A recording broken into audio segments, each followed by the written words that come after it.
Hello and welcome to the Golfing Greenkeeper podcast. I'm your host, Steve Smith, and due to technical difficulties, i.e. me being as crook as a mongrel dog, I haven't got this out on Thursday, so I do apologise for the delay, but I will say that I have a real treat for you. This is another segment of Australian Turf Analysis Keeper of the Greens. This is episode number 44. Now, before we get into Keeper of the Greens, I have a message from my partners. Keeper of the Greens is brought to you by Australian Turf Analysis. As a greenkeeper, as a golf course superintendent, have you ever wanted the ability to see into the future of your turf's health and easily share it with stakeholders and team members? I know it would have made my life so much easier when I was super, that's for sure. Australian Turf Analysis has state-of-the-art drone technology that can see into your turf's future health with a flight over your course to show you just what is happening before it's visible to the trained eye of a greenkeeper. Now, you're probably wondering how they can show you the health of your turf. Well, their drone has a multispectral lens attached to it, along with super intelligent software that measures and calculates turf stress and correlates the data for you in an easy-to-read graphic map along with other formats available. When we think new technology, we often think many dollar signs. I know that's probably the first thing that bounces into your head, but I can assure you that once you get a quote from John to survey your course, you will be searching for reasons why you shouldn't use this technology to help you maintain your golf course. It really is that affordable, guys. John Legg at Australian Turf Analysis is your certified and fully insured drone pilot to make sure all those paperwork bases are covered so you don't have to worry no matter where you are in Australia. Now for the good part, for every one of you greenkeepers and superintendents that are listening, for any new first-time customers, Australian Turf Analysis are offering a 10% discount on your first service if you mention this podcast, the Golfing Greenkeeper podcast, where you heard it. Head over now to australianturfanalysis.com to get in touch with John for a quote. And trust me, you want to go and do it, certainly leading into summer.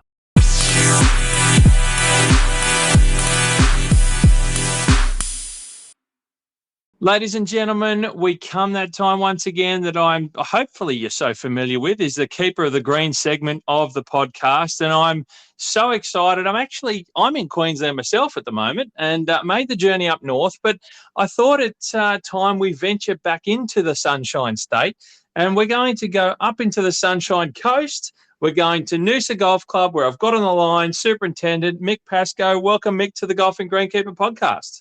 Hi, Steve. Thanks for having me, mate.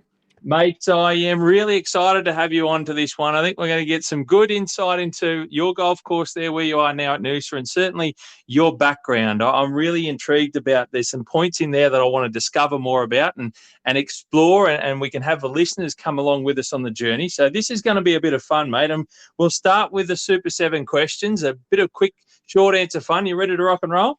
Yeah, ready to go. Let's go. All right, mate, let's go with it. So we'll start off. Number one, sunrise or sunset? Oh, I'm going to sit on the fence on this one. I like both.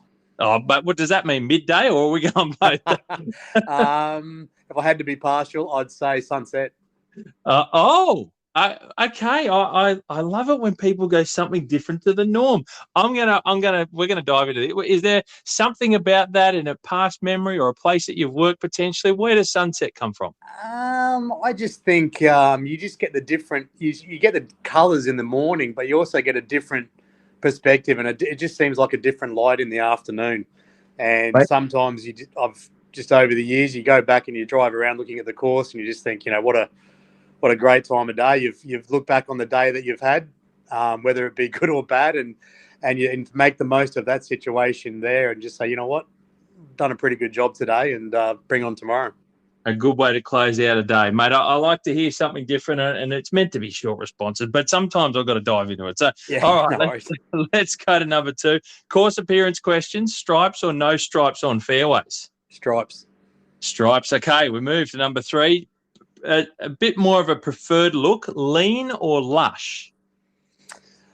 I'm going to say lush.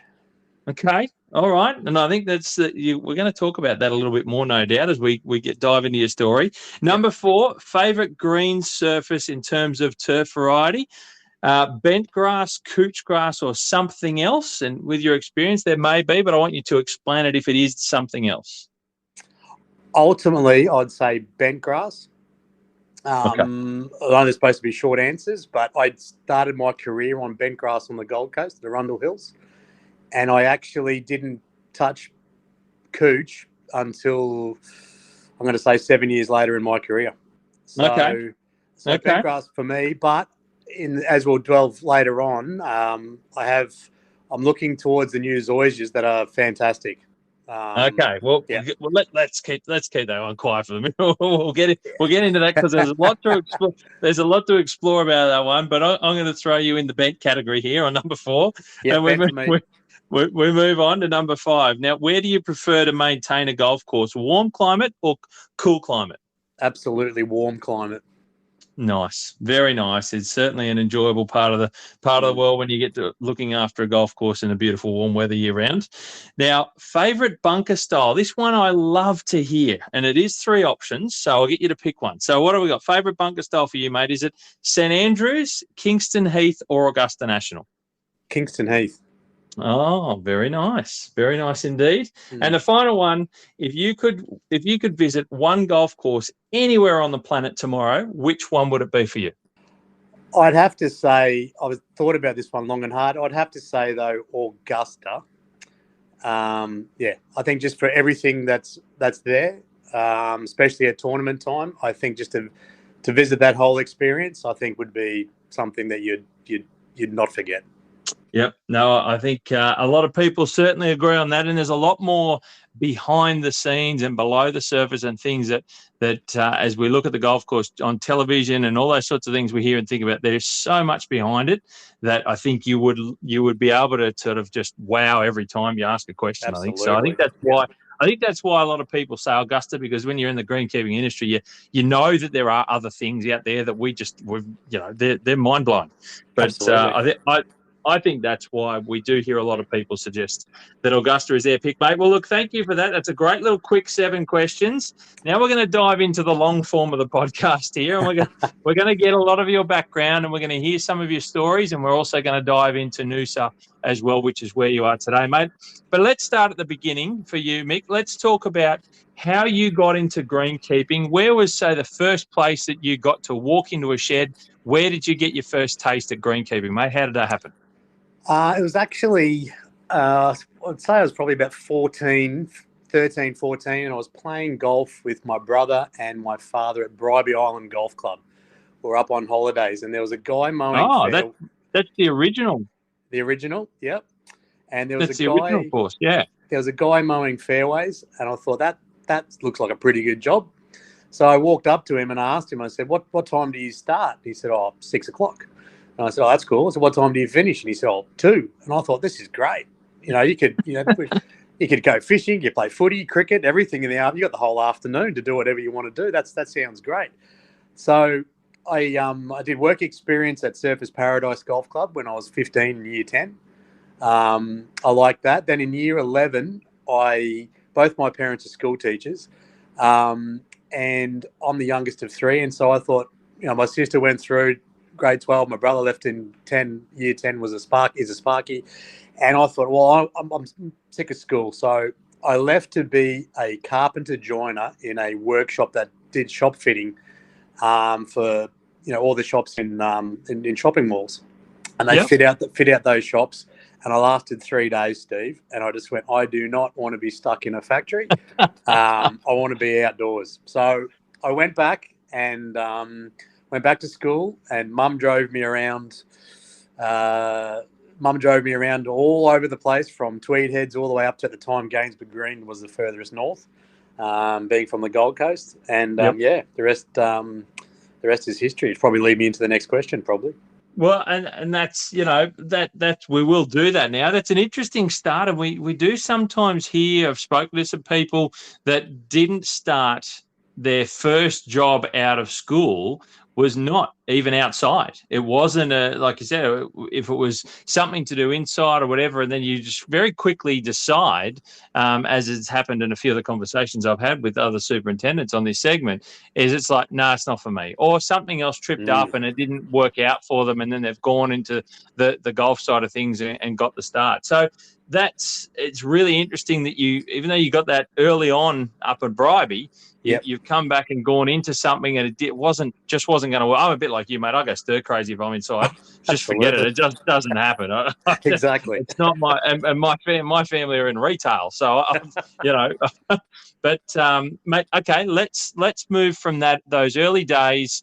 Then where did you work as your career started moving forward? Where did you do your time as an apprentice? And let's go from there. Well, Mum drove me around everywhere. She was great. And I handed my resume in, as I said, from Tweed Heads all the way up to Gainsborough Greens. And the last place at the time that we drove into was close to home was Arundel Hills. Now, Arundel Hills had probably just been a couple of years out of being freshly built. Kerry Packer had come in and landed his helicopter and bought the whole pro shop out of Balladas back then, 90s I think, and hit them all down the driving range. And they said, well, at the first they said, sir, you can't join it. He said, unless you're a member. I think the story goes he bought 4 memberships then. I think it was about 20 grand, just paid for it right there and then, bought the pro shop out of Balladas and then hit them down there as one-hit wonders and then played the course and never came back. And said that was it. It wasn't worth it. I think a few people have heard that story, and it's a very befitting Kerry Packer story, no less. Absolutely. So I was very lucky. It was right before the end of my final year in grade 12, and at the time I went in to meet the superintendent, which is Robert McDonald, and he said, "Look, you're lucky day, mate. My assistant at the time had an accident, and we need someone, and we're looking to take on an apprentice. So do you want to do that?" And said, "Yeah." So that worked out. Wow. That worked out really well. It was close to home, and I just thought it was fantastic. I was kind of pinching myself. How good is this? I've just come out of school and I'm working on a sporting field. I've played cricket and footy all my life and golf and typical young Australian fella just playing sport all the time. And I thought, how good is this?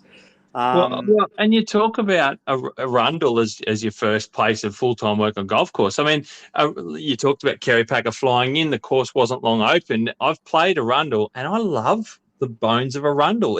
It's probably condition and quality-wise, and I'm not talking it down. It's probably not close to what it was in those days, and not every course is able to do that. But I've got to tell you, it's a fantastic layout to play. It's really entertaining and challenging. It is. It's a cracking layout. And back in those days, the greens were all the greens were 10-19 bent grass, and the putting green was 10-20 bent grass. So wow. So that would have been what?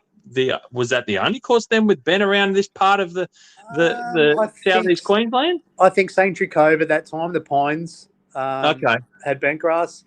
I'm just trying to think who else had that. I'm not too sure. I don't know, but it mustn't have been. Surely one of. I know the Glades is the only one here now that has it. So I dare say that probably would have been one. But that's very interesting and certainly challenging.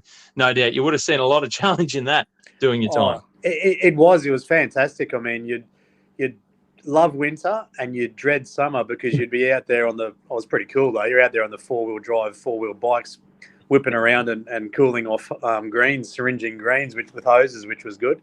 So we enjoyed that. We had a good little team there. I think we had about 15 guys. Wow. At that time, that was back. So I did my apprenticeship end of 94 to 98, and did my tertiary education on block release at Groverley TAFE up there in North Brisbane. Okay. And that was quite good. Enjoyed that. I was actually lucky enough to be released from my apprenticeship 6 months early. And in that time, we had quite a few different superintendents. Robert McDonald, he went across to Lake Carringoup when that was getting built. Wow. And then David Warwick. Dave Warwick was the superintendent then. So, okay. There you go. I did a majority of my apprenticeship under Dave, and we've become great friends. We always have been friends, but we run into each other at conferences, and I just saw him at the last conference. I hadn't seen Dave in 10, 15 years, and he was telling me stories that I couldn't remember from me being cheeky when I was an apprentice. So it's always good to catch up with Dave. And then we had a couple of more superintendents go through, and I was lucky enough to be asked to be superintendent at 21. Really? At 21 years old at Arundel. One of the premier courses at the time on the Gold Coast. Yeah. That's a big deal. And at 21, it was really good. And I just thought, mate, I've really fallen on my feet here, and I really enjoyed it. And then 6 months into that, Steve, the Asian stock market crashed. So that's 99. And that the company then was owned by Japanese. And basically the company wanted to go in a different direction and bring in contractors. And we all got together as a group and just said, look, guys, what do you want to do? And, I think we were going to get less pay and we just didn't know. It was just uncertain. And we just came together and just said, all right, let's go our separate ways. One of the guys stayed on. I think his wife had just had their second baby. So he said, look, I've got nowhere else to go. I've got to put bread on the table. And so anyway, when we left, when we all decided to leave, I remember going back to the office and I saw Mike O'Keefe's business card on my desk from the Ohio State University. Oh, yes. And I gave Mike a call, and I said, oh, look, you came down and had a visit when I was at college. For some reason, your cards seemed to be on my desk, and what's the go? How do I get to the States? So at that time, he said, look, after a bit of a discussion, he said, well, where would you like to go? And Payne Stewart had just won the US Open at Pinehurst. Yeah. And I thought, well, I just jokingly sort of thing, I said, oh, Pinehurst. Lo and behold, 3 weeks later or 4 weeks later, I was there. You're joking. And that, for anyone listening and they don't know, I don't know if it's an exchange is the right word, but that's a program where Australian greenkeepers, when they're young, can get a chance to go over and experience some of the high profile courses. And do you move around, you get a placement and you sort of get some experience under your belt? Is that sort of the idea behind it? You can, Steve. Yeah. I mean, some guys like to do 6 months here, 6 months there, depending on what's available and depending on what courses they want to go to or what experience they want to get. Yep. And we were over there. I got over there. There was 8 golf courses at the time at Pinehurst, and it's like a bit of a joke. I think there was 4 Aussies, 3 English guys, and an Irish guy. So we all lived that is the beginnings of a really good one. Yeah, no, it was, and we had. We had great times there, and there was 8 golf courses, and we were all split up on different golf courses. So we lived in dormitories, and we worked certainly hard, and we played probably a little bit too hard, but just a fantastic time there. I'll just jump in a little bit, mate, because I'm thinking about you like you said, you're 21, you get the score of the job as a super on a high profile premier golf course on the Gold Coast. The world changes in a heartbeat financially, and there was a lot of the Gold Coast landscape that was connected to Japan with ownership, different ownership. You talk about Palmettos. I mean, there's a stack of them we can talk about that were built on money from that Asian region, and that just the bottom end fell out. All of a sudden, the next thing you know, you're looking for work, and your whole career path has probably gone backside up, and you're over now. You land on your feet at Pinehurst. Yeah, it was a tough one. I mean, I'd been overseas with Mum and Dad once to Hong Kong. Mum and Dad won a trip, and they said, "Do you want to come?" And I thought, well, I can always buy a car or something else later, or spend the money on traveling. So that's what we did. We went to Hong Kong and had a great holiday. And then, besides that, I haven't been overseas. And look, for the first 6 months, I'm not going to lie, I hated it. I really did. I thought, no, this is going to be tough. And I just remember talking to Mum and friends, and they're saying, just stick it out. If you can get past 6 months, you'll be fine. And if not, just come home. So And in that, we were all over there as interns. So I'd come as being a superintendent. I've gone back to being, changing holes, raking bunkers, going back onto the crew. Yep. So that was a step back, but it was something that the experience that you had, it was a fantastic grounding, and sure. basically a reset, and then go back and start things fresh again, and opened your eyes to a lot of things as well. I mean, do you think that might have, in a funny way, do you think getting that grounding again from reaching those heights so early in your career, do you think that helped your career along with the experience overseas? oh, absolutely, yeah. Yeah. Because, I know that I became a superintendent at the age of 24. I know some other guys that had done so at an early age, probably not quite as early as you, 21. That's incredible. But, it can be a perfect sort of, get back to level, let's experience. And you then, I suppose, in a sense, you do realize, you go, shit, I've got so much more to learn here. Look at all this new stuff. This is different. And I'm seeing so many more things and learning from other people that, are doing things slightly different, or you're experiencing totally new stuff. And that's the thing. I mean, with Robert McDonald and Dave Warwick and the other supers, I mean, he has a pretty good pedigree that I was very, very fortunate to have in my apprenticeship. I mean, I look back at that, and I'm so thankful for that. And it got off to a good start. And then going overseas and getting back to ground, and you think, you know what, I've know a fair bit. And you get overseas and how they do things different. That's the whole reason why you do go overseas, is to push yourself out of those limits. And America's the be all. At that time, you think, oh, that's the be all and end all of our industry. And Yep.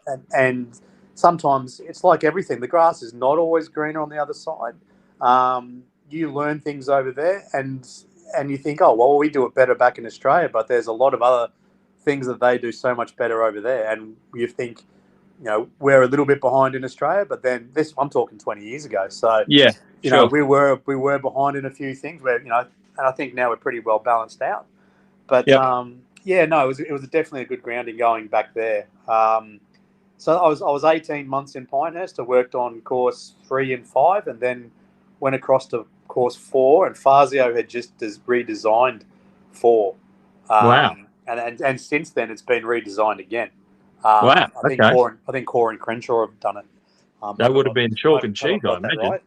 I think that would have been chalk and cheese if it was from Fazio to Court and Crenshaw too, just quietly. Yeah, no, I mean, I still remember, and then I remember with 4, I ended up being foreman there, so I was third in charge there, which was great, a great experience there. And then after that, I said, my P's had run out, and I said to Mike, look, I need to go. I'd like to do a big tournament. And he said, how about England? And go across for the Ryder Cup at the Belfry.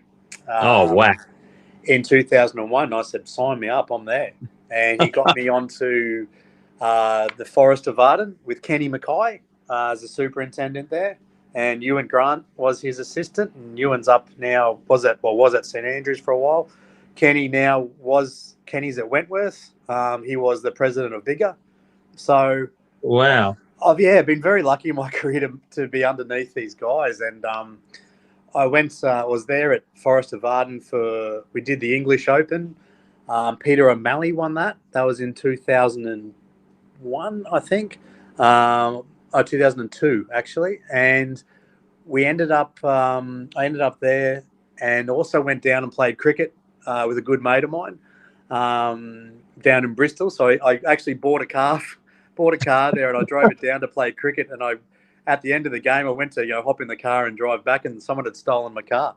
I'd only had it 2 or 3 days, so I had to catch the train back. So just some funny stories you think about. That was quite funny. So went and said then I still remember cutting the first fairway on the Aylesford course. There was 36 holes there at the Arden, and I remember when 9/11 happened, and so we got fitted up for uniforms and everything there at the Belfry, and then that got cancelled. Oh, wow. The Ryder Cup got cancelled. So, selfishly for me, I was like, a bit bummed out, just being very selfish there. But look, that led to me ringing Mike again and saying to Mike, look, I don't want to be in this cold weather, because at that time it started to change and be quite miserable in England. And he said, well, I said, I'd like to go somewhere warm. And he said, well, I've got Barbados for you. Mate, look! You got a pinboard of the map of the world, Yeah. and all of a sudden you're putting these dots on all. And yeah, I'm thinking back to your time at the Gold Coast, Yep. reaching the height. And I keep going back to the heights of Superintendent and Arundel Hills, and now all of a sudden you're in the States, the UK. We're off to Barbados. You're doing tournaments, and mate, this is an incredible journey. What a journey so far. How old were you when you got to these points in Barbados? Let's see, Barbados, 18, so 20, 24. I got there when I was 24, 25. Wow. That you must have been absolutely pinching yourself, but taking your eyes would have been as big as dinner plates taking all this information in, really. Oh, it was. I was surprised I wasn't black and blue from pinching myself. It was. I in the meantime, Steve, I'm ticking off. I've seen the Ashes in England, saw Pat Rafter at Wimbledon final. Come on. Ticking off all these things along the way. And, I've seen them too, but I've seen it on the TV. You've seen them in person. So it was really good. And then when Barbados came along, we went across with a mate. I met a mate at the airport, actually, Nigel Taylor, and we'd been together in Pinehurst. And to go back a little bit, he did his apprenticeship at Sanctuary Cove, which is about 3 kilometres down the road. Yeah, right. And we had known each other until we got to Pinehurst, and then all of a sudden, Mike's put us together on a plane to go to Barbados to duel it out for an assistant superintendent's job. Oh, get out. So that was fun. That was 3 months there. And Nigel said, this is not really for me. And I said, well, it is for me. There was another guy from England there as well. And he went home early. And then so Nigel and then Nigel said, look, I'm going. And I stayed on, became assistant. And that lasted probably, I was an assistant. And at the time, they didn't have a visa approval or there was no visa, a work permit for an assistant superintendent. Oh. So the club, I worked at a place called Royal Westmoreland and Trent Jones Design. And it's right below Sandy Lane, the famous Sandy Lane. And private resort, very exclusive. I mean, you have Ian Woosnam's there. Since then, Wayne Rooney, Michael Vaughan, quite a few celebrities are there. Wow. But at the time, they didn't have a work permit, and they said, "Oh, look, you're going to have to go away. We're going to pay you. You're going to have to go for 3 months, but you're going to have to do some kind of education." And I said, "It could be anywhere." And they said, "Can be anywhere." And I said, "Well, at the time, it was coming into college football season for Ohio State." And I just said, "Oh, look, I'm going to Ohio State then." And I rang up Mike, and he said, "Yeah, we'll sort out a certificate for you in inverted commas." So I think I had 7 hours a week of lessons, Steve, and my goodness! And the rest was really good. I mean, just had such a great time there. Went back in December. They had that visa sorted out for me. Jim Brennan was a superintendent then. Jim was there for about a year, and then they handed me the reins. I think I was 26, superintendent at 26. Wow. Again, superintendent at a young age, and you're in the West Indies, holiday destination plus. Absolutely. I mean, and a celebrity haven, obviously. You talked about a few things. I mean, as soon as anyone says Barbados, I think of the Windies, I think of the cricket, were those sorts of people do they frequent an area of where you were working? Well, I think when I was superintendent, it might have been when I first got there, a bit cloudy. I remember the director of golf, who was the GM as well, he said, "You better go down to the end of the driving range. There's a gentleman there that would like to talk to you." Okay. I think it was actually, there was a period after when Nigel had left and I was caretaking the course until Jim came. I think that's what it was. And I went down to the end of the driving range and it was Desmond Haynes. Wanted to speak to you? He did. He said, "Are you the new superintendent?" And I said, "Well, I'm acting." And he said, "What's your name?" And I said, "Michael Pascoe." And he said, "Hang on a sec. You're not related to that madman Lenny Pascoe, are you? You tried to take my head off." And I said, "No, sir. No, I'm not." And he said, "Do you play cricket?" And I said, "Well, as a matter of fact, I do." He said, right, we'll get your butt down to Carlton Cricket Club this afternoon. There's the address. Let's see what you got. What? And so I drive down to I find Carlton Cricket Club, and it was back in the day. It was a predominantly white cricket club, and I get down there, and I'm the only white fella there.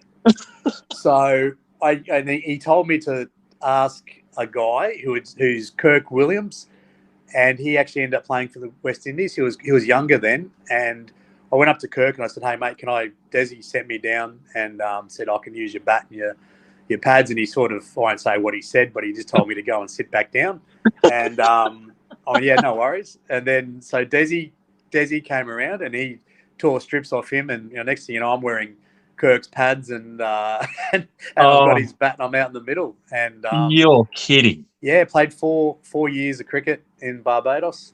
Oh my goodness. Had a couple of games with Desi. My nickname back then was Booney. I'm not the tallest. I'm probably about 5'6", and I'm a bit pretty stocky, and I didn't mind a beer. I don't mind a beer, and so my nickname was Booney. So it would be quite funny. Oh wow! What a story. Yeah, it was quite funny, Steve, because my brother had came across and visited, and we're the Australian cricket team, and you meet them at the High Commission, and you're an expat, so you have a lot of privileges where if you're Australian abroad, so you can go to the High Commission, you meet the Australian cricket team, and Merv Hughes and Colin Miller at the time came back and played golf with us, me and my brother, and get out of town. Yeah, no, it was unreal. I remember, we're at this sort of at the club, and it's quite posh, and then here's Merv ordering jugs of beer, So, and you got just jugs, and you got Funky Miller there as well. I mean, oh, mate. So yeah, it was really good. And even walking down to one of the test matches, and there's Desi driving past. Hey Booney, why are you walking? Hop in, and my brother's jaw dropped. So it was quite good for Joel. They accepted Joel and my brother, and he went down and he played for a couple of weeks. He was in the nets, and they were pretty impressed with him as well. So, and it just, like you said before, you're in the West Indies and you pinch yourself. And I remember just looking at my brother just over a beer, going, "Can you believe we're doing this right now?" And that's just, you talk about it as little kids, growing up, and then you're actually living it. That's quite amazing, mate. What an incredible story. What a period there in Barbados. Yeah, so I think Barbados was great. So that got to about 2005, end of 2005, towards September 2005. I was looking for different jobs. There was a new ownership in, and I was 4 years there, just under 4 years there, and thought, let me try and go somewhere else. Went for an interview over in the Dominican Republic, and had a hurricane come through, and that kind of wiped that chance out, and a few other things. And I basically rang Mum. I hadn't been home to Australia for 6 years. Yeah, and right. I thought, oh well, this is it. And I rang Mum and said, oh look, I'm coming home, and she said, well, you've had a good trot, come home. And about 4 days from coming home, I got a call from a number in Jamaica, and answered the phone, and it was the GM at the trial club. And and Ted said, oh, well, I've seen your resume, I've seen your name, you basically got the job. Can you come up for an interview? You hadn't even spoken to them. I hadn't even spoken to them. And I said, mate, I fly to Australia in like 3 days. He said, well, you better get your butt on a plane tomorrow and get up here. So I did. And I got there, and the trial club, I don't know if you remember, but it's the one where it has a water wheel on the 18th hole, which is actually the 7th, but the way they played it for the Johnny Walker Championship. And that was the end of year tournament that the PGA had. And that was just for showing up back then.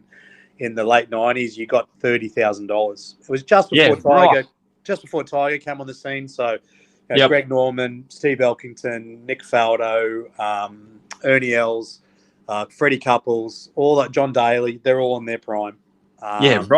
So I remember going to that course, and I thought, oh, wow, I remember seeing this on the TV. I'm like, wow, I'm actually here. This is bizarre.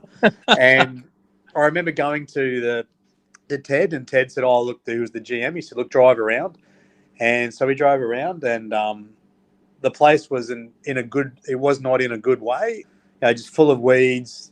Fairways were being cut in rectangles, turning on the greens on with a fairway mower. Oh, dear. And it was just, I thought, oh, wow, this place really needs some love. I rang Mum up. I still remember I was on the first fairway. I rang Mum, and I said, oh, Mum, I'm in Jamaica. She said, are you okay? How did you get there? You're supposed to be coming home. Who kidnapped you? And I said, no, I'm all fine. I think I'm going to take a job here. And she said, well, and I explained how bad it was. And she said, well, give it 5 years. Ended up being there 10. So, oh, wow. 10 years. 10 years there. Wow. At trial. And trial was, they used to call it the 50 Club. It was just like the 50 rich people. And they stretched that out now to about 100, I think. Another private resort course was built by Ralph Plummer back in 1956, a Texan, and had a couple of holes right on the ocean. There's a great par 3, the 4th, where it has the Caribbean Ocean in a bay, and then the Flint River cuts through the course, but cuts through the hole. So not only do you have this bay vista right next to you, and out there's a pier with an old cannon out there from colonial days. You've got this green, this other side of the bridge. And that was something else too. And cut a long story short, was there 10 years and met my wife, started a family, and good on you. That's awesome. That's good memories then. Some very good memories. Some very good memories there. I don't want to drop any names, but we were good friends with Lennox Lewis. They continue. a couple other people, but continue. I'm just going to get a book out. Hang on, I'm just going to write some of these names down. I think so far I've managed to fill a page in the notebook. Yep, go on. I'll stop dropping names there, mate. I'm embarrassing myself. But we had a good time there, and it was quite funny because one of the reps who I used to use and made good friends with, he was the number one. He still is the number one Florentine distributor in the world, Tom Tremblay. Wow. So I was very good friends with Tom and used to help out with some consulting work as well. And in kind of long story short, my wife and I used to go down to Panama for holidays. And one day we went down for a holiday, and as we landed, Camille said to me, well, we're going to buy here. And I said, you're mad. I've got a good job. And she goes, well, no, I think it's time for a change. And I thought she was mad. Anyway, cut a long story short, we ended up buying a place there, and we moved 6 months later. Wow. So resigned in Jamaica, and then set up, was doing my own consultancy, but also set up Florentine in Panama and the start of Latin America. Oh, wow. Really? Okay. That's interesting. So we've got another pin on the world map in Panama now. Yep.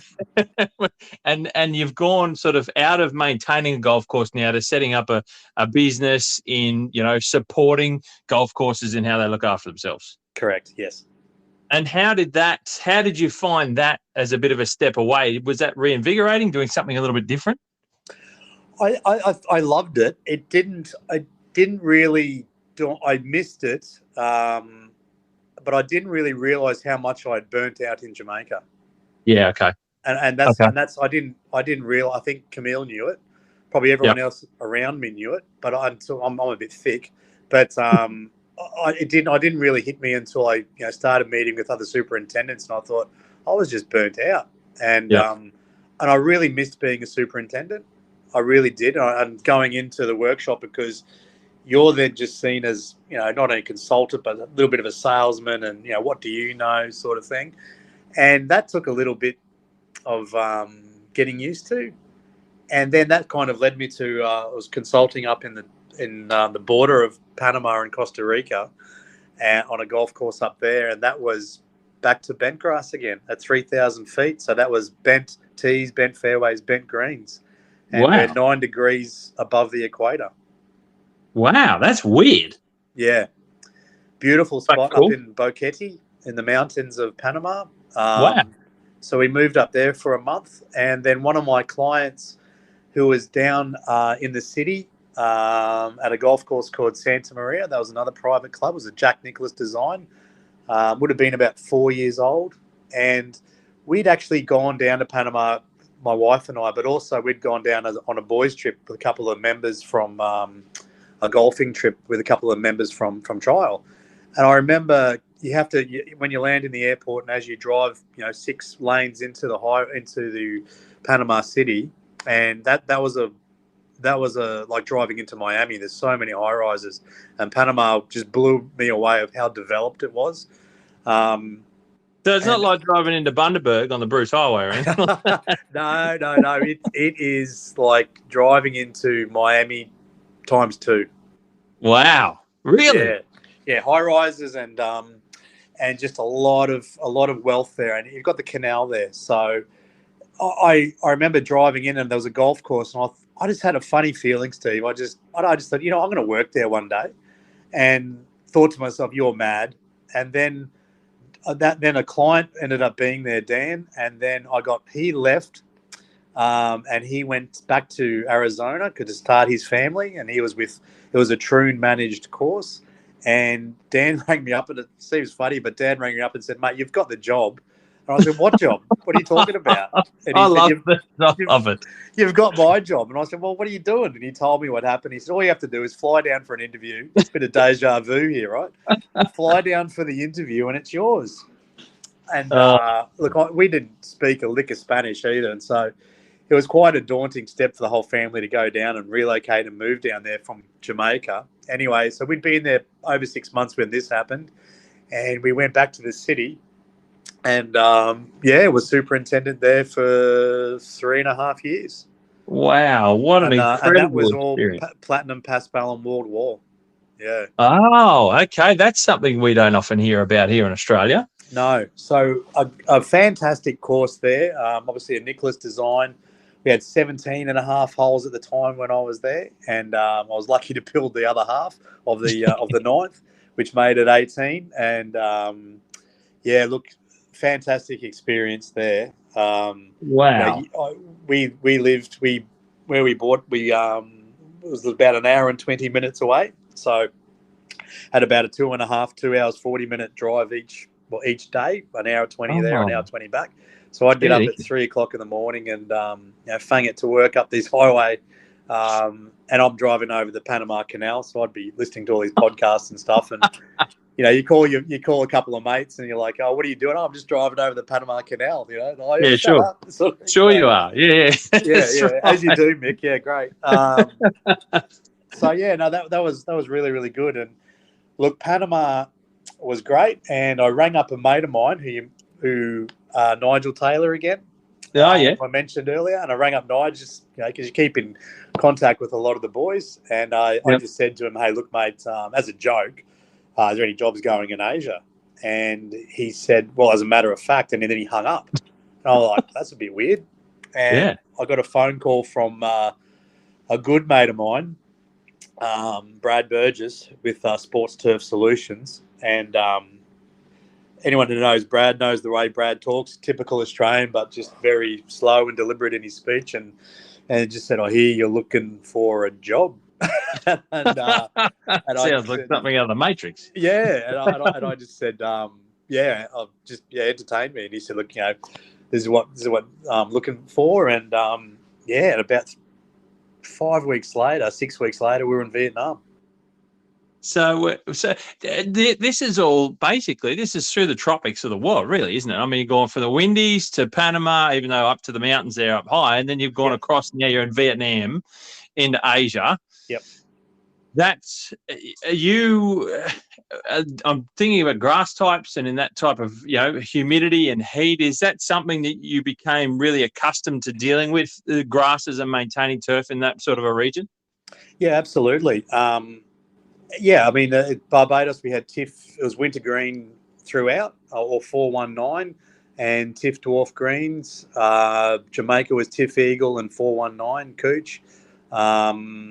And Barbados, Panama platinum. That was difficult because that took me a good 12 months to really wrap my head around that grass. You question yourself as a greenkeeper a lot with paspalum because what you know works doesn't always work with that particular grass. And if it's an overcast day, I sprayed something and it should be looking green and it's looking yellow, and you think, oh no, someone sabotaged me, or something happened, and then the sun comes out and you're like, oh no, all's good. It's just Wow. a very finicky grass, and but very rewarding grass as well. But you really do have to work at it. Interesting. Very interesting. Behaves Probably more another like a cool podcast season in that grass. Might be another podcast there. And Yeah. talking about that. Sure, no problem. So okay, we're over in Asia, in Vietnam, and what was that one? Well, Vietnam was great, and the family at the time, we first got there, and it was just very tough for them, because here they are. I've taken them away from Jamaica. I've taken them away from Panama. The kids can fluent in Spanish, and then I remember my daughter saying, I've taken my family with me all through my career, which has been great. Yep. And they've been exposed to a lot of things, and my daughter looked at me and goes, "You expect me to speak Vietnamese now?" And and I said, "No, not really. But if you want to try that, no, go for it." But look, we were over there with Brad's company, and Brad has two companies. He Sports Turf Solution. He's got a lot, Florentine again. Has a lot of other products as well. Sand Trapper, Shibura Machinery, Coyote Machinery. And on his other side of his business has sustainable turf farms, where I first learned about Zeon zoysia. And I've worked on the block. Yeah, I've worked on all these other grasses, Steve, but zoysia, it's something I'd never really worked on. There's a little bit of native stuff in the Caribbean, but nothing really that I really wanted to get a grasp on this. And so Brad had the turf farm there in just outside of Hoi An, near Da Nang. And at the time, there was a construction of Hoi An Shores. And Hoi An Shores was the first, it wasn't the first course, I think it was maybe the first or second course in Vietnam with wall-to-wall Zeon or Sir Grange zoysia and Tiff Eagle greens. So my first 6 months in Vietnam was growing that course in, along with John Gibb. And John is a Queensland boy, did his apprenticeship at Sanctuary Cove as well. And he's been on the Asian circuit for a long time. And he went down to start another course with the company and grow that in Phan Thiet. And I was left there to look after the turf farm and also grow this course in, and hand it over to Rob Weeks, who's Queensland greenkeeper as well.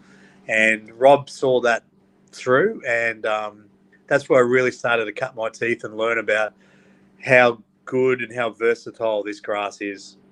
And that was excellent. And that actually, Hoi An Shores debuted opening number 96 in the world. So really, yeah. So that was a privilege to work on that. When we handed that over, I went back to the farm and was consulting and traveling up and down Vietnam with all the expats and helping them out through Brad's business, Sports Turf Solutions. And being at the farm, if I wasn't on the road, Brad was awesome. Just do whatever you need to do to the grass, test it, try and kill it, do some trials, do whatever you want to do. Try and kill it. Try and kill it. Something you get told every day. Yeah. So, and at the time we were also harvesting grass there and sending that to Singapore for Singapore Island Country Club. They were doing their rebuild over there with Chris Gray, and we were harvesting grass and just really pushing that grass to the limit of harvesting. But we had Zeon, which was Sir Grange, Trinity, Primo, zoysias, and we also had Tiff Tuff and Tiff Eagle as well on the farm. So when I first got there, it was about 3 hectares. When I left, it was about 16 and a half hectares of grass. Wow. And that's really, by the sounds of what you were doing there, was really testing what you could get out of the grass. You're obviously working it to sell a product, but you're learning to be able to advise, because guys are taking it and no one's got really much experience in it. So you're sort of saying you can do this, and this is how you get the best out of it. This is how, in these conditions throughout the year, this is going to happen, because you need to have the knowledge to tell the guys who are paying, and I'm sure it wasn't cheap, a new grass, a new variety, that it's going to be giving, ultimately a product at the end, which, as we know, a turf surface is a part of of the architectural design. It gives an experience. Yep. And you've got to be able to make sure that those that are your clients are going to be able to deliver it after essentially you're long gone, and it's got to retain those qualities. Absolutely. And Vietnam and all over Brad has Asia pretty much sewn up. A lot of different climates too, a lot of different profiles, soil profiles. And we were lucky enough, the water quality wherever you go in Vietnam, like everywhere really, is quite diverse. So if you go to the south, I mean, you've got pHs of water there, 2.5, 3 pH. Wow. And you can go up to where, further north, and you'll have pH of water up around 8 and 9. So we can't really fathom that sort of stuff in Australia, can we? To be honest, no. And even a lot of their water resources too was very brackish. So a lot of courses had gone with paspalum, but they weren't seeing the results that they really wanted from that. So, and also too, there was new clients and new golf courses getting built at the time, and there was a big boom before COVID of trying to get these golf courses down in a certain period before the Vietnamese government locked that off. So They wanted, I think there's 60 golf courses. They were allowing 100, 110. I forget the real figure. But everyone was in a boom and a rush to get these golf courses and to get these licenses in before that time was up.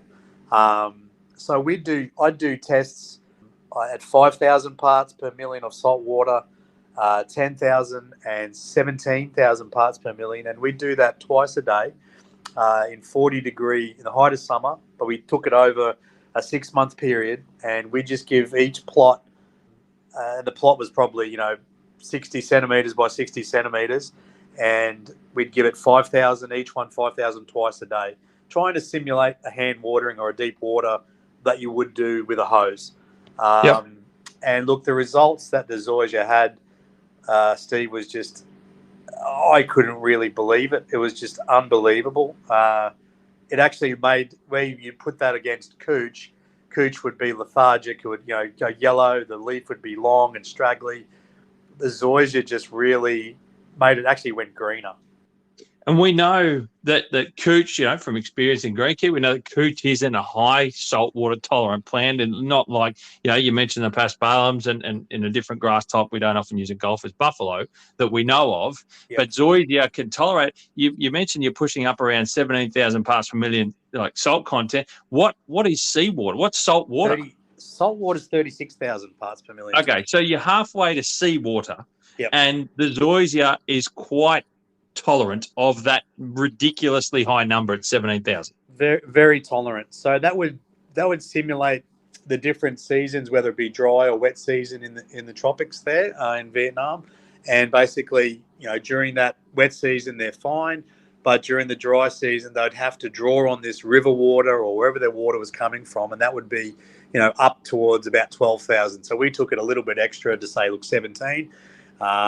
And to see what it would do, and it handled it very well. Now, in saying that, you're still going to have to go and, that salt, that bicarbonate, that sodium, still going to build up in your profile.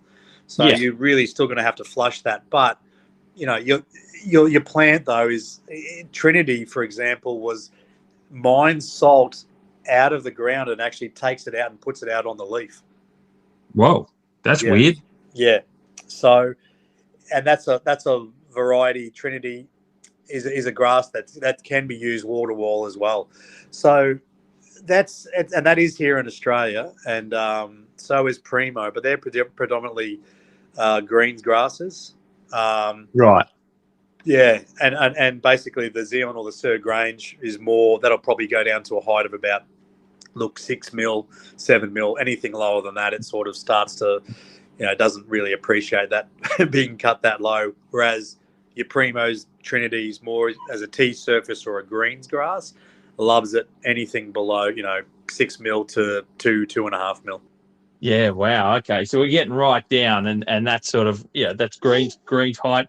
My little one's just turned up on the podcast. Hello, Savannah. She's just walked in to join in the convo about Zoysia. I love it. She's a soon-to-be greenkeeper. Fantastic. You can feel it in her bones, mate. That's really, interesting. We talk about, like, I know a couple of courses at Kalara in Sydney that was not so long ago rebuilt. They use Zoysia around their surrounds. They've used on their tees, and I'm hearing about other courses throughout the east coast of Australia. Seems to be the most predominant place where they're trialing it on tees, or they're trialing it in different areas of the golf course to see what they can get at. And one of them is, and we won't be too far away, we'll talk about it, is that you're doing that at Noosa. Yeah. And we're starting to see more places experience it. But one of the things you and I had spoken about before today, obviously, was that it's something that, a bit like you talked about with Paspalum, it goes against what we naturally learn as greenkeepers and have done with cooch varieties and all those sorts of things, doesn't it, in the way that you maintain it? It does. I mean, that's the misconception. And the easiest way to put it, Steve, is with cooch, everything happens on top of the grass. So, we establish this grass cooch on top, and it runs. All it wants to do is run on top, and that's what we're just used to seeing. And so what people compare it with, when you sprig a zoysia and everything starts, it does the reverse. Everything happens underneath. So it's building those rhizomes, it's building up a foundation, totally opposite to the way cooch is. And then when it does decide to pop its head, only a couple of weeks behind, but then it starts to run. And when that starts to run, well, then boy, does it run. But in establishing golf courses, in the tropics, Asia, people want to see an instant green and how quickly can I get this thing covered. And that's the thing where people have just stuck in their heads. The good thing, though, with the zoysia, it's people say it's slow growing. No, it is on top, but it is working, and it is doing it is building a foundation. And like anything, you've got a strong foundation where you've got a pretty strong anything that's above that. So the foundation that it builds, it's basically that, and it gets better and better and better with age. And I mean, even here at Noosa now, where we've put it down, just over the time, it's starting to grow in and starting to really fill in. And it's I think it's definitely a grass of the future. And that's the other thing too. It's a lot less. The thing about the zoysia is there's a couple of misconceptions, but it still needs to be fertilised. It just doesn't require as much N or nitrogen, but it does still require fertilising. It's still a living, breathing thing. And there's an experience in that. That's an experience in what you've got under your belt through Asia, through growing it on a farm, laying down new courses, like I said, passing on advice to clients. You've sort of experienced a whole lot of that stuff from a different angle than most would have. And we know that zoysia, the biggest drawback, I think, in years gone by, certainly when I was doing my time as an apprentice and coming up through the ranks, was its speed of growth. We knew that because it was slower, it builds strength, it builds resilience. That's one of its key attributes.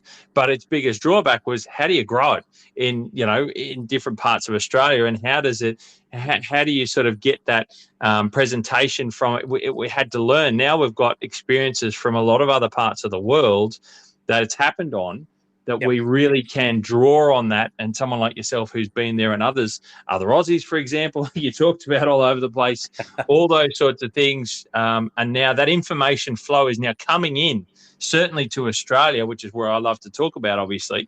And you are literally bringing that with you to Noosa. So, but it probably leads me into, okay, did you go from, let's talk about your time getting to Noosa now, did you go from Vietnam to Noosa where you are today? I did. I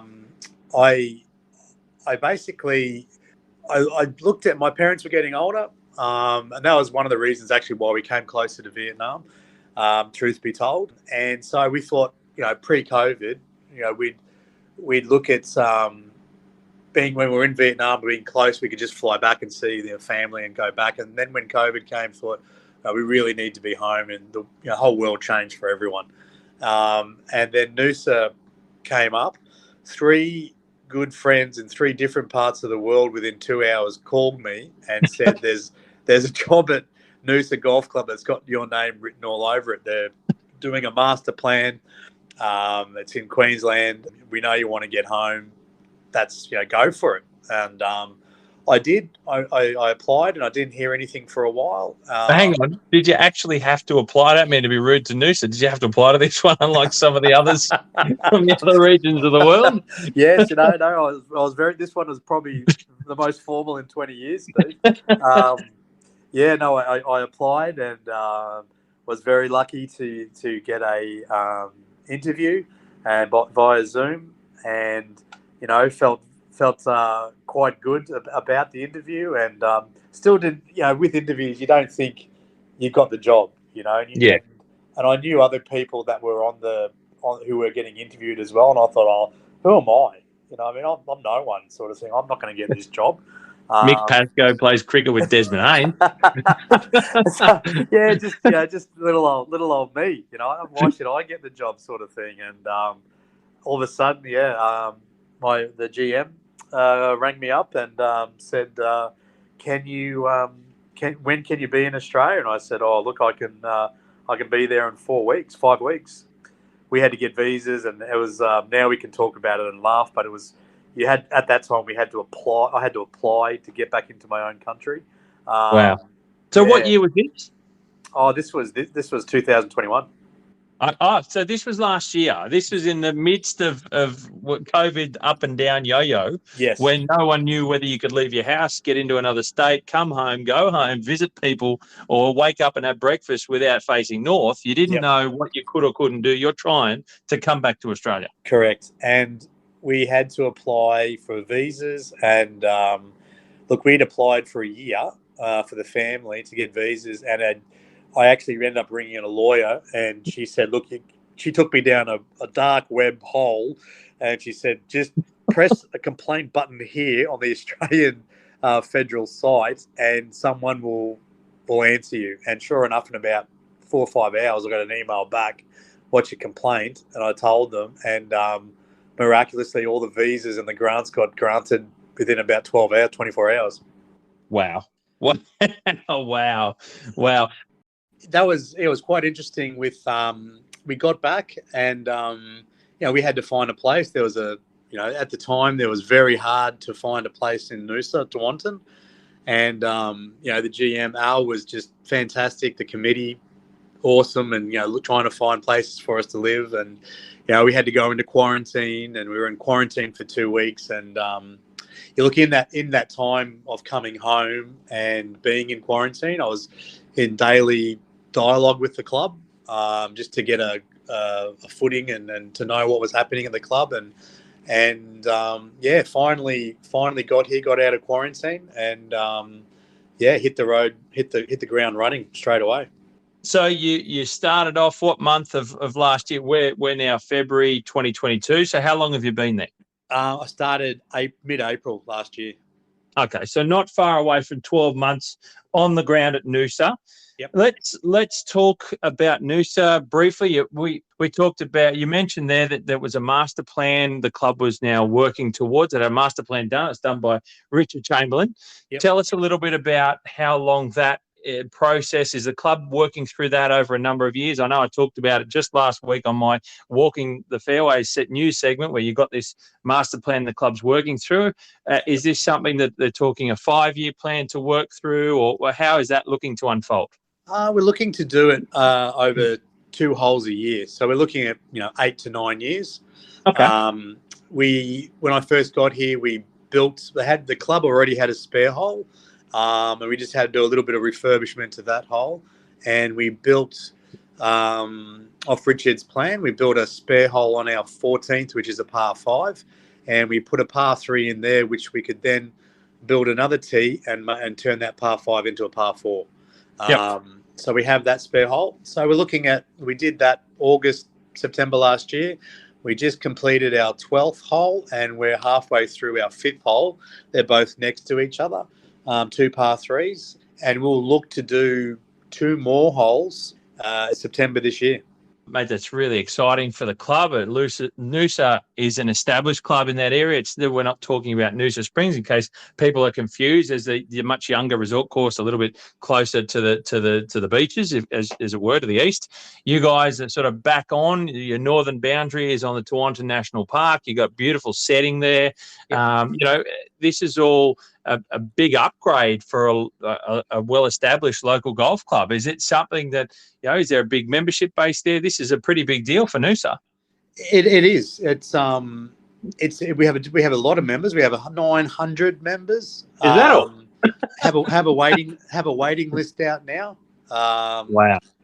Yeah, really good, and a really good diverse membership as well. But look, a well-supported membership. I mean, we have social golf on Fridays and Sundays, and then after tournament or comp days. But we do between 70 and 80,000 rounds a year. My Lord, that's astounding. It is. That is absolutely astonishing. And that's coming back from somewhere in Panama. We're doing 15,000. Jamaica, we're doing 12, 15,000, and then all of a sudden, you come to like 70, 75, 80,000. You're doing 250, 300 golfers a day, and you're like, I've gone from a cruise of 40, 50, 60 guys down to where you're the only qualified person, by the way. And coming back home to a couple of tradesmen. And look, we have a great little crew. I wouldn't swap them. They're awesome, and that takes coming in. That takes a little bit of them getting used to you and a different culture change. And look, they've really accepted it really well. And look, that's the big reason too, is because of that number of rounds, Steve. That's why the club just said, look, Noosa started off with 9 holes, then they went to 12 holes after World War II, a little bit after, and then expanded out to 18 holes. So some of these holes are, 60, 70, greens are 60, 70 years old. They're original greens. Wow. And they're just small. I mean, we have 7,500 square metres of green. So under a hectare, we have half a hectare of tees and 10 hectares of fairway. And look, the amount of golf that gets pushed through, the club realised that we need to get with the times, and we need to upgrade. That's mate, that's a really big future, that a future path that Noosa as a club have decided to walk down, and by the sounds of things, probably very timely for the club as well. And we know on the back of COVID in Australia, things that golf has had an enormous boost in participation. And you talk about 75,000 rounds, that's just got my head spinning for a semi-private golf course. Well, let's talk a little bit about that construction side and the changing of the golf course. Now, we touched on before your experience with Zoysia. Let's talk a little bit about, because I know you mentioned that's going down on these new works. So what part of the golf course are we talking fairways only? Are we talking surrounds or tees? What surfaces are being incorporated now turf-wise into the new works that are being rebuilt? Well, presently we have 328 greens. And we have wintergreen tees and fairways. But we have on our 2 spare holes now, we have Tiff Eagle for the greens grass, and we will be going Tiff Eagle on all new putting surfaces going forward. All tees and all surrounds, aprons, approaches, whatever we want to call them, surrounds will also be in Zoysia, Sir Grange, and the tee, obviously Sir Grange as well. So the fairways will remain wintergreen. Okay, so we're going to have Cooch fairways, but we're going to Zoysia on those approaches into surrounds, into the green surface. So what's that? Was that a discussion from the club's perspective, your perspective with your experience? Was that a Richard Chamberlain sort of angle as well? There's a lot of parts that come in. We know when master plans are being done. Yep. Where did the grass types come in through to get that combination for the club moving forward? Tiff Eagle was chosen by the club, and I 100% agree with that. That was chosen before I'd come here and taken up the post. But look, that's for me. I'd had plenty of experience in Jamaica with Tiff Eagle. I love it. And that's a very good very well performing grass on green surfaces. And we know that's, I know at the Pines, Paul McLean has not long ago, last year, they've redone all their greens on the Pines course, and it's all now Tiff Eagle as well. So we know that one is a good one. That's probably an established good one, certainly in Australia as well. Yep. Than other parts of the world. Yep. So that was proven. So that was no problem. I'll take credit for the Zoysia. I knew the club wasn't. They had not the best history of Zoysia before in some trials, and I reassured them that I think this is the way to go, and this is the grass that will put Noosa back on the map. But not only put us back on the map, but also sustainably, it'll assist our operation going forward. Better for and a couple of reasons. Obviously, sustainably, less water, less pesticide, better weathering. We've got a lot of trees. We're a bushland course, so we have a lot of shade issues. A lot of our tees are in shade constantly. So the Zoysia handles the shade magnificently. And also, too, our membership I think our average age of our membership is around 65. So the ball sits up on top of that Zoysia, and with no or very little grain, and that allows us. I'm mowing that at the moment at about 10 mil. I'll probably get that down to about 8 mil. I have the other approaches around the course at 7 mil and tees at 7 mil at the moment, and with Cooch they just get that bit of grain.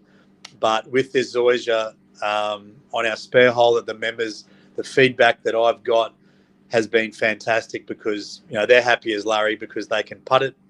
The older folk can putt it. The A graders can get a nice pitching wedge or a wedge on it and zip it along. They get it to stop. Everyone across all levels are really enjoying this grass, and aesthetically, it does keep a natural green, and it does have a colour, and it does stripe up. You can present it so well, and it presents like a cool season grass, but obviously it's a warm season. And it tolerates cold anyway. And it tolerates cold too. Yep. Even though at Noosa you don't need to deal with that, but it tolerates the heat and humidity and that side of it where you are. It's really interesting that I know through being in Sydney and speaking with the likes of Harley Cruz, who was part of the redesign work that happened at Kalara, and I mentioned that before, they've done their approaches and their green surrounds in Zoysia. Was their choice, and it moved away from the Kikuyu fairways that they have on course to which really softens the ball. It's very matty. It deadens the ball. They've got the bounce and run happening now with their Zoysia approaches, which you've got Cooch fairway, so it's kind of has that anyway.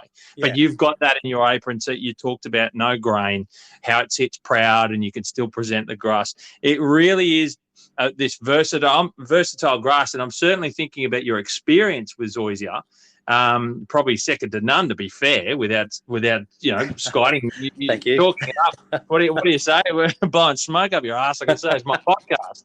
But I mean, you've certainly got that experience that I know I can sit back and say, look, I'm really interested to see how that presentation and that quality and experience is going to come out of that surface, and look forward to hearing about it too. Because now that we've got the connection, I'm going to ask you for photos, man. Absolutely, I'll send them through to you.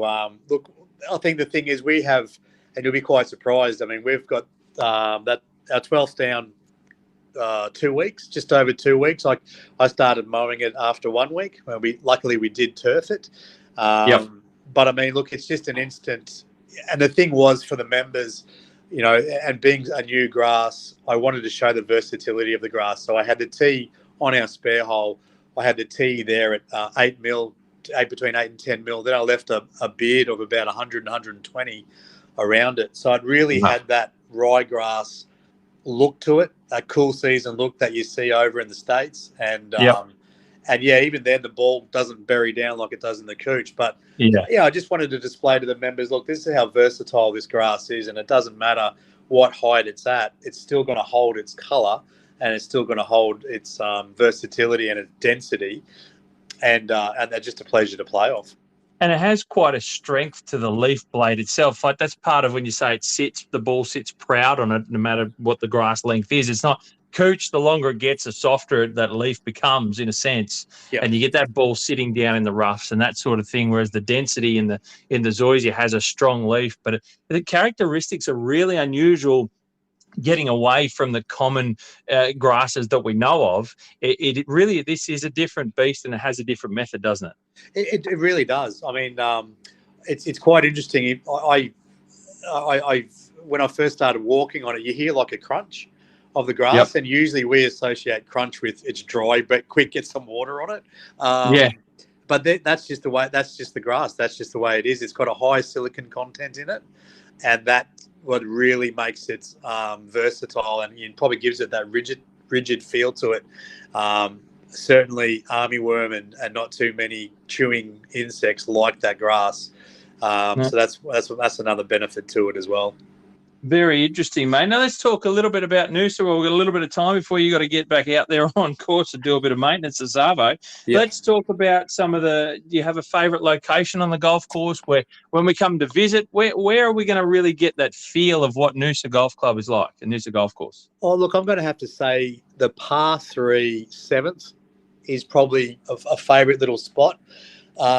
It's a short par 3, surrounded by a small green, but surrounded by 2 bunkers, and I've inserted a grass bunker in between the 2 bunkers, and you're hitting over a little spillway that goes down into a creek, and that runs into the national park. And to the right of that, it's a billabong. It's a natural waterway, part of the riparian zone, and you've got everything there from goannas, snakes, all different types of birds. And for me, when I was away for so long, for 22 years, you think of Australia and you think of golf courses and what you miss. And to me, that just summed up Australia and in that hole for me on a golf course. And I just resonate with that hole. It's got everything there that when I was away, it keeps you through the good times and the bad times. You think back to home, and that hole does it for me. That sounds really impressive. And is that a bit of the theme to the course? I talked about how the boundary on the northern part of the course is on that with the national park. Is the theme of the golf course really have that natural location throughout it that gives you that feel, an extension of that hole? It absolutely does, mate. I said bushland course, tree lined, just with beautiful, majestic gums all the way through. You're going up the 3rd and down to the 14th. To all the right is all, just national park and forest, very dense. We have a stack of kangaroos. We have a resident fox. What else have we got? Plenty of bird life and wildlife, koalas. Wow. And it's just such a beautiful spot. It's just a classic Australian bush course, and just with these majestic gums down the fairways. And look, we're only 6 kilometres from Hastings Street, so you've got that you've got that coast, and then all of a sudden you're driving back into Toronto, and then you have this area and this golf course. And we're quite lucky. We only have 2 houses on the golf course, or 3 actually. Wow. And the rest is just surrounded either by a main road, which is quite bushy, and so it's a very, very unique golf course. And the bones of it, Steve, is it's just got some great character. And we talked about Arundel Hills before, but this, on 60 hectares, this really has a great bones to the course, something that you can play every day and not get tired of at all. Mate, it really sounds it sounds so attractive just in words. I mean, to get there and see it, and I hope one day soon, I'd love to get the chance to come up there and see how all the new works are unfolding and the new grasses, and see what you've got there, to build on and to bring out the best of Noosa as it moves forward. It just really sounds something that would really be really interesting and enjoyable to experience and be enveloped by, really, is sort of that picture that you've painted. And I certainly think as a visiting golf, I think people are going to get out there to a place, and I'd urge people, if you're up at the northern reaches of the Sunshine Coast, to go and visit Noosa, don't discount it from one of the resort courses or anything else that's nearby. Put it on your list, because it's really something that you're going to see move forward as you, Mick, you're part of building this club up and rebuilding this golf course under this new design. It sounds absolutely sensational. Yeah, it's something that I'm very humbled by and very very privileged. All of it can't be done without the backing of a great membership and an even better committee and general manager. Without that, having a good team, none of this could be possible. And that's one thing with as a club, very, very lucky to have that, and just absolutely honoured and privileged to be here at Noosa. Mate, it sounds incredible, and really, obviously, having your team involved, like you talked about there earlier on, having the team, and there's a different sort of a direction for the club as a whole, and having you to lead that team, and I think there's going to be so much for the greenkeeping team to look forward to be part of. I think there's going to be so much for the club as a whole and the membership to be proud of ultimately, and you guys as well. And I think it bodes well for the course in the very near future, in the next, like you said, sort of 7-8 years, as you move through the master plan and really bring out the best that Noosa has to offer. So, mate, look, on that incredibly high note, Mick, I'm going to say thank you so much for the stories, for the dive into your history, for your career, and what Noosa is looking forward to. It's been quite a ride, and I've had quite a world journey today on the podcast. Well, thank you very much, Steve, for listening to my long-winded story. But thank you. I'm very humbled and appreciate your time and being able to tell my story.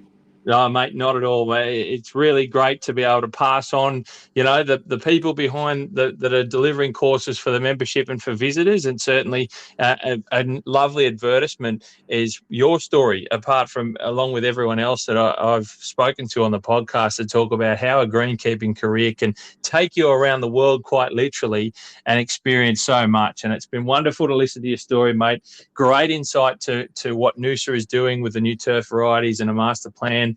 Really excited by it, and I'm sure the club is and your team are as well. So, mate, thank you very much for being on the podcast. It's been a wonderful ride and a wonderful journey, and I look forward to catching up with you soon, mate, and hearing more about how Noosa is moving forward. Thanks very much, Steve. Appreciate it.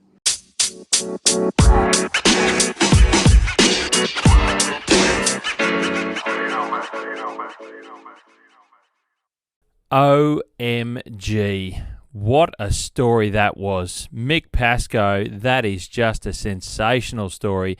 What a way to travel the world. What experience he's got behind him, and how good is Noosa going to be in a number of years once they get through that master plan by Richard Chamberlain, and having Mick Pascoe at the helm to drive the club through that new work. I reckon if you haven't been to Noosa before, and I know I haven't, it's one that's on my list to play, and certainly in the coming years it's only going to get better, and those new surfaces look fantastic. What an incredible story. Mick has just got a wealth of experience in some incredible parts of the world, and hasn't he got some great stories?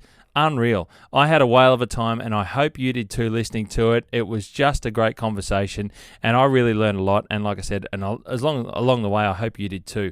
So look, thank you very much to Mick, and thank you very much to you guys for tuning in once again to listen to Australian Turf Analysis Keeper of the Greens.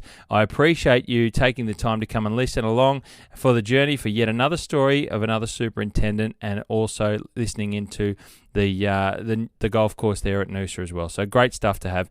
Now, please like, share, subscribe, as I do always say, and also leave a review. I really would appreciate you leaving a review for me about the podcast to give it a bit further reach as well. And don't be scared to send me a message or DM. Happy to chat, happy to talk. And keep an eye out on Walking the Fairways, because I will be posting some more info as Mick and Noosa improve their golf course and get some of those zoysia grass around on their golf course down and grown in. So really good stuff there, guys. But thank you once again for listening. As always, you hit them clean, we'll keep them green. And I look forward to catching up with you next week. Have yourselves a wonderful day.